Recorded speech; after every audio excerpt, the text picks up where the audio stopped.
Tuwing may baha, may tahimik pero mapanganib na banta sa paligid. Ito ang leptospirosis. At maaari itong ikamatay kung pababayaan. Ang leptospirosis ay isang sakit na sanhi ng leptospirobacteria na matatagpuan sa ihi ng mga pangkaraniwang hayop tulad ng daga, rodents like raccoons, and mga ibang hayop like cattle and livestock. Karaniwang nakukuha ang sakit sa pamamagitan ng pagdusong sa kontaminadong baha, putik o lupa na napasukan ng bakterya mula sa kanilang mga. Kapag lumusong sa tubig baha na may kontaminadong ihi at may sugat o maliit na bitak sa balat, pwedeng makapasok ang bakterya. Maaari rin itong makuha kapag nakapasok ito sa mga mata, ilong, bibig at kahit kontaminadong pagkain at kagamitan. Ang sintomas ng leptospirosis ay pwede maklasify sa dalawang kategorya. Ang una ay yung mild. Nakikita ito sa loob ng 4 hanggat 14 na araw pagkatapos ng exposure o incubation period.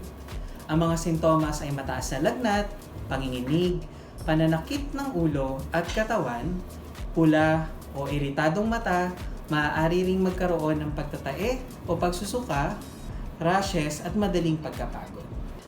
Ang pangalawang kategorya naman ay ang severe, na merong malulubhang sintomas katulad ng paninilaw ng balat at mata o yung tinatawag natin na jaundice, maaari ring magkaroon ng madilim na ihi, maputlang dumi, pagpalya ng bato, atay o baga, maaari ring magkaroon ng pagdurugo lalo na sa baga, o pangingisay, o hirap sa paghinga, o pwede rin tayong magkaroon ng tinatawag na meningitis.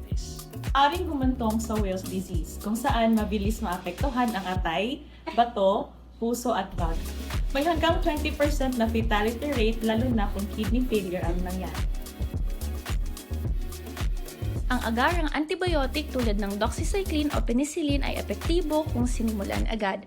Mas maganda kung sa loob ng unang 2 araw paglabas ng sintomas or within 48 hours. Sa malubhang kaso, kinakailangan ng hospital admission, intravenous antibiotics at posibleng dialysis o mechanical Agad breathing linisin ang support. bahagi ng katawan na nabasa ng kontaminadong tubig gamit ang sabon at malinis na tubig at takpan ang sugat.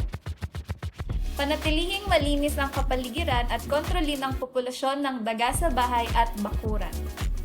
Kung may nararamdamang mga sintomas tulad ng matagal na lagnat, pananakit ng ulo o tiyan, matinding pagduduwal o paninilaw, agad na magpakonsulta sa pinakamalapit na health center o hospital. Maging alerto, maging handa. Ang leptospirosis ay seryoso, pero kayang iwasan. Alagaan ang sarili, alagaan ang pamilya, alagaan ang barangay. Hatid sa inyo ng Adventist Medical Center Manila, Internal Medicine Department. Stay dry, ingat.